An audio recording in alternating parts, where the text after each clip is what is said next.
क्या शौहर मेहर देने के बाद वापस ले सकता है? क्या हक़ मेहर बीवी को कब्ज़ा देने के बाद शौहर इसे किसी ज़रूरत की वजह से दोबारा उधार के तौर पर ले सकता है, ख्वाह बीवी की मर्ज़ी हो या ना हो? नीज़ तलाक के बाद वो हक़ मेहर बीवी की मिल्कियत होगा या शौहर की? सलमान साहब कराची से पूछ रहे हैं। भाई, मेहर बीवी का हक़ है और इसकी बड़ी ताकीद है मेहर की, यानी निकाह के वक्त मेहर रखने की बड़ी ताकीद है। लेकिन जहाँ भी मेहर का कुरान में तज़किरा आया है, कुरान ने साथ साथ ये भी जिक्र किया है, फ़इन तिब्न लकुम अन शैइन मिन्हु नफ्सन फ़कुलूहु हनीअम मरिया। अगर बीवी माफ़ कर दे, पूरा मेहर माफ़ कर दे या आधा मेहर माफ़ कर दे या कुछ हिस्सा माफ़ कर दे तो रज के खाओ। तो अल्लाह ताला ने मियाँ बीवी का जो मामला रखा है, ताल्लुक़ रखा है, वो सिर्फ लगे बंदे हिसाब व किताब पे नहीं है।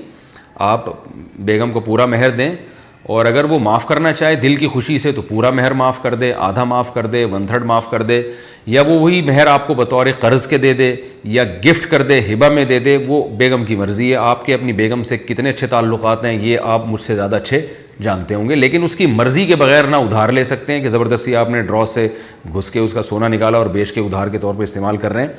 तो किसी की मिल्कियत उसकी मर्ज़ी के बगैर इस्तेमाल नहीं की जा सकती, उसकी मर्ज़ी से इस्तेमाल की जा सकती है। और मर्ज़ी में दिल की खुशी होनी चाहिए। बीवी अगर मेहर माफ़ कर दे, चाहे पहली रात को माफ़ कर दे, उसे पूरा पूरा हक़ है।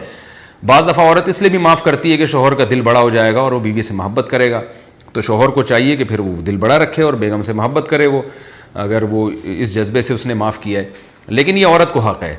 इसी वजह से कुरान ने कहा कि फ़इन तिब्न लकुम अन शैइन मिन्हु नफ्सन, दिल की खुशी से अगर माफ़ कर दें। तो दिल की खुशी का अल्लाह ने इसलिए ज़िक्र किया कि औरत चूँकि मर्द के ताबे होती है, कमज़ोर होती है, ससुराल से डरी हुई सहमी हुई होती है, नई ज़िंदगी का आगाज़ है, तो बाज़ दफ़ा वो माफ़ करती है डर के कि मैंने माफ़ ना किया तो मैं लालची कहलाऊँगी। तो ऐसी सूरत में माफ़ नहीं होगा। इसलिए अल्लाह ने फरमाया अगर तुम्हें इत्मीनान हो कि तुम्हारी बेगम ने तुम्हारी पर्सनैलिटी से मुतासिर होकर और तुम्हारी यानी मोहब्बत में दीवाना होकर उसने मेहर माफ़ कर दिया है, तुम्हें इत्मीनान हो कि तुम इतने अच्छे हो कि तुम्हारी बीवी को तुमसे इतनी मोहब्बत है और वाकई दिल की खुशी से माफ़ कर रही है, तो फिर अल्लाह ने कहा रज के खाओ। फिर कुनूहु हनीअम मरिया, कैसे अजीब अल्फाज हैं। ये नहीं कहा फरमाया खाओ, रज के खाओ। भाई बेगम का माल है, तुम्हारे लिए हलाल कर रही है तो खा लो भाई उस माल को तुम।